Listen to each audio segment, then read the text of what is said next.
이 새벽 우리가 함께 볼 하나님의 말씀은 사도행전 7장 59절부터 60절까지 말씀입니다. 사도행전 7장 59절부터 60절까지 말씀. 우리 두 절의 말씀을 다 같이 봉독하겠습니다. 시작. 그들이 돌로 스데반을 치니 스데반이 부르짖어 이르되 주 예수여 내 영혼을 받으시옵소서 하고 무릎을 꿇고 크게 불러 이르되 주여 이 죄를 그들에게 돌리지 마옵소서. 이 말을 하고 자니라. 아멘. 오늘 우리가 함께 나눌 사람은 스데반입니다. 스데반은 지금까지 우리가 살펴보았던 사람들과는 다르게 예수님을 믿기 전의 모습, 그리고 예수님을 만나던 그 순간의 모습이 성경에 기록되어 있지는 않습니다. 처음 등장할 때부터 성령이 충만한 사람이었다라는 평가와 함께 등장을 하게 되죠.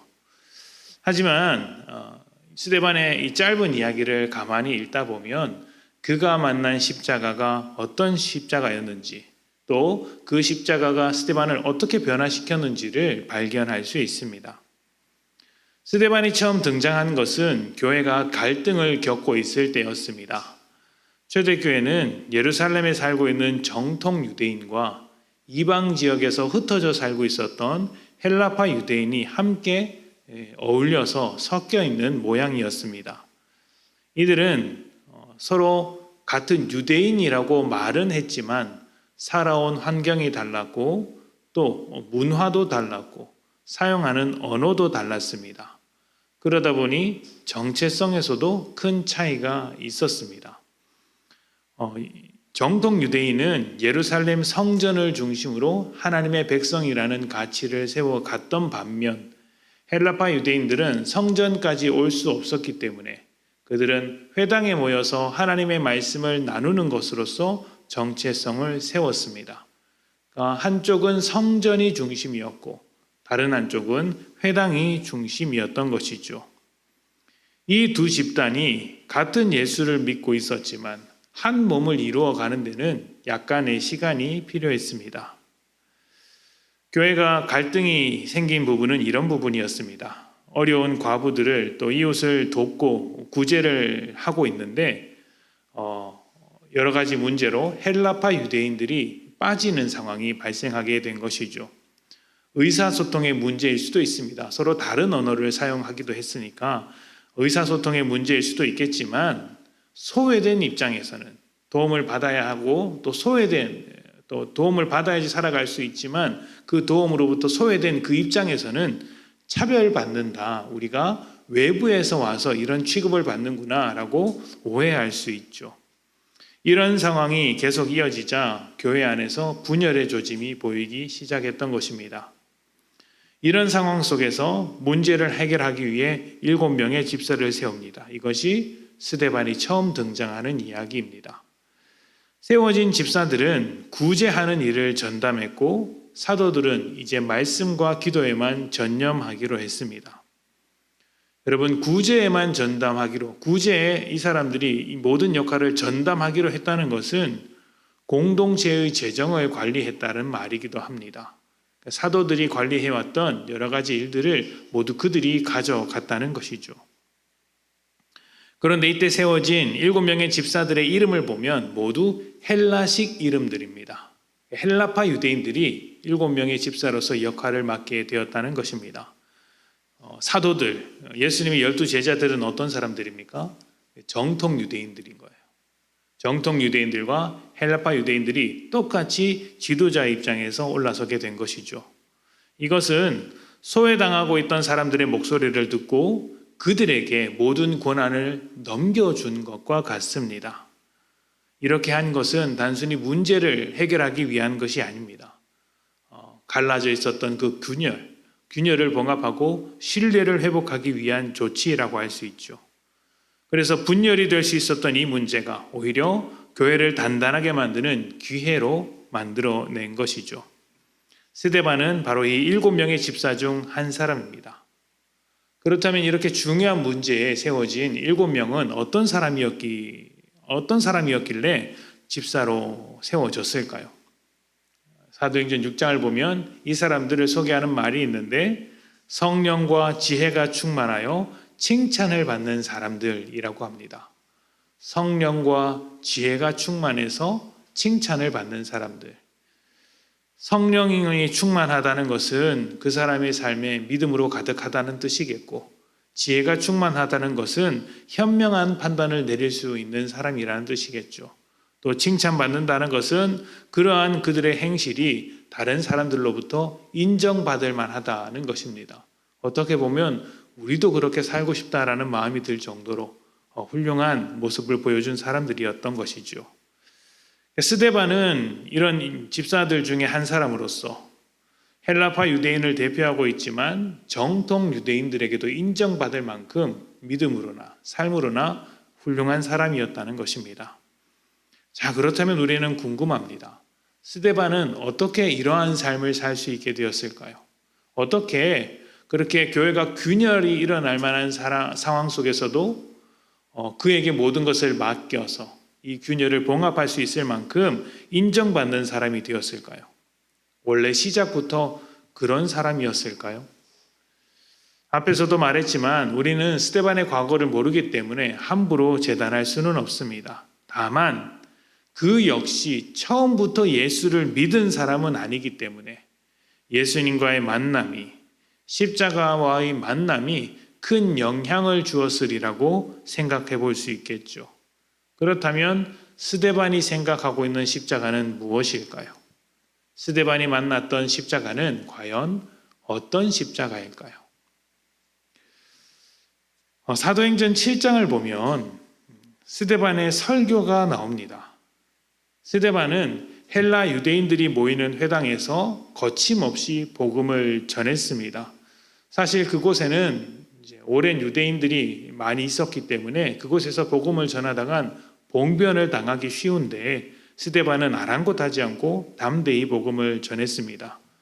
당연하게도 그 복음을 들었던 유대인들이 참지 못하고 고발을 하는데 대제사장에게 끌려간 스데반이 사람들 앞에서 그 고발이 잘못된 것이라는 것을 변호하기 위해 이야기를 꺼내게 됩니다.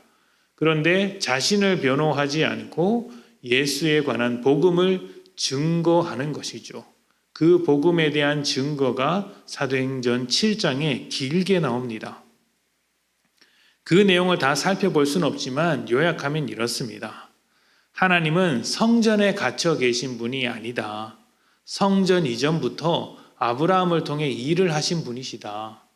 그런데 하나님은 그렇게 사람에게 끊임없이 다가오셨지만 사람들은 끊임없이 거절했다.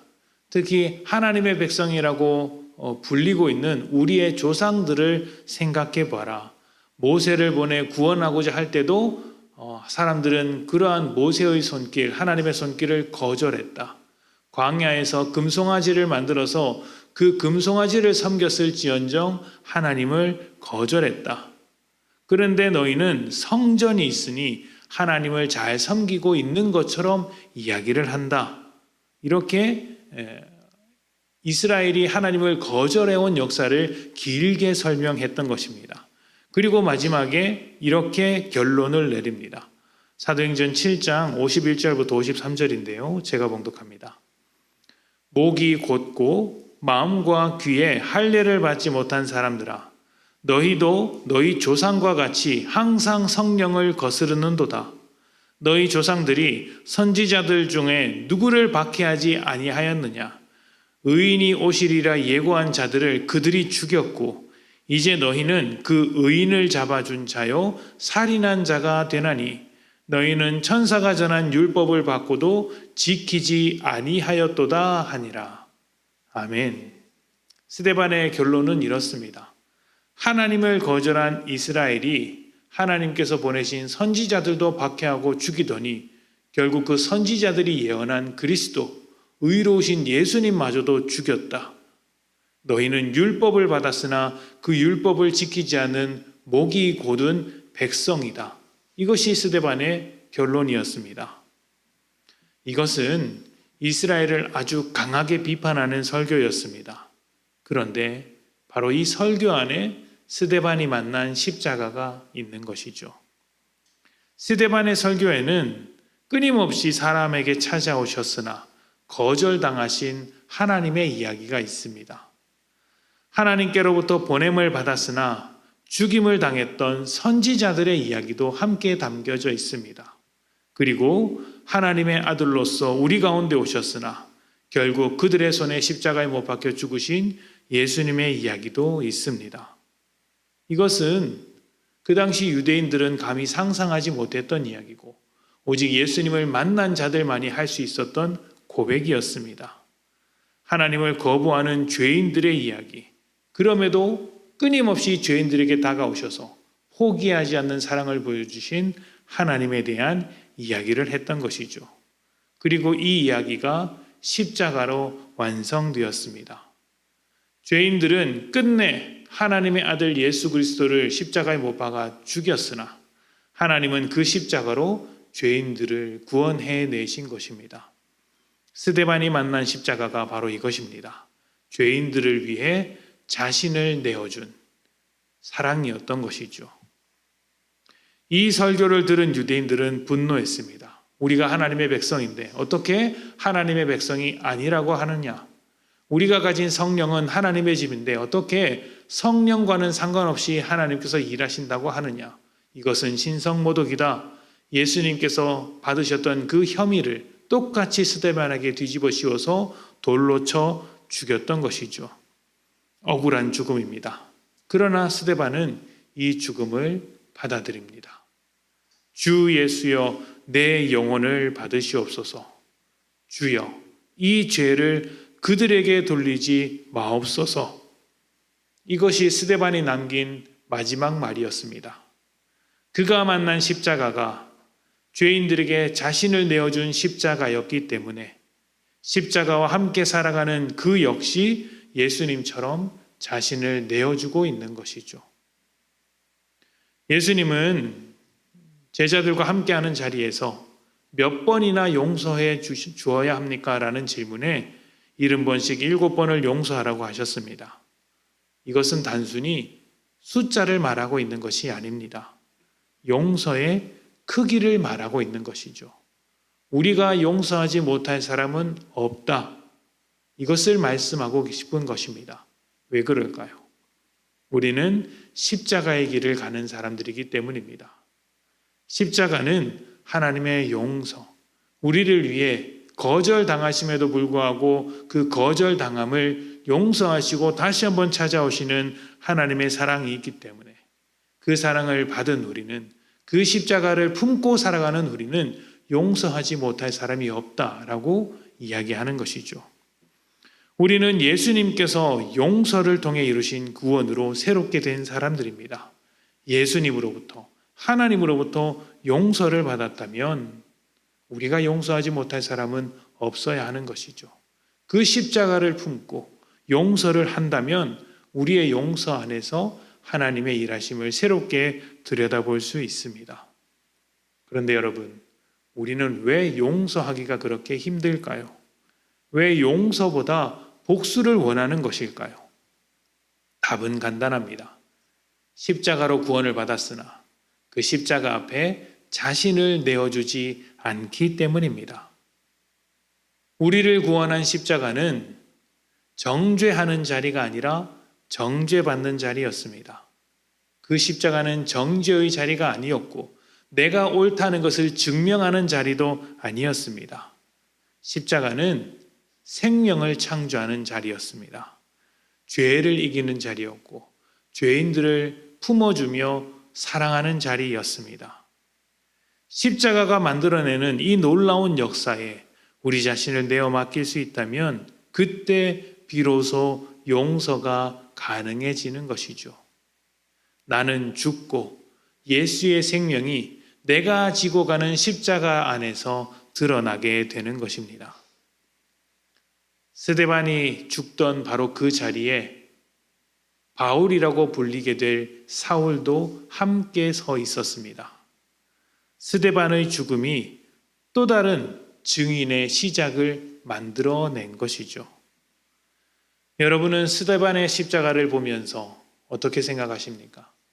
여러분도 십자가에게 자신을 내어줄 수 있습니까? 우리를 위해 모든 것을 내어주신 하나님께 여러분의 모든 것을 내어드릴 수 있으십니까? 오늘 우리가 스데반과 같이 십자가에 자신을 내어줄 수 있다면 그것에서 하나님의 일들이 나타나는 귀한 경험을 하게 될 것입니다. 십자가 앞에 모든 것을 내어드리십시오. 그 내어드림을 통해 하나님 나라를 함께 만들어 갑시다. 다 같이 기도하겠습니다.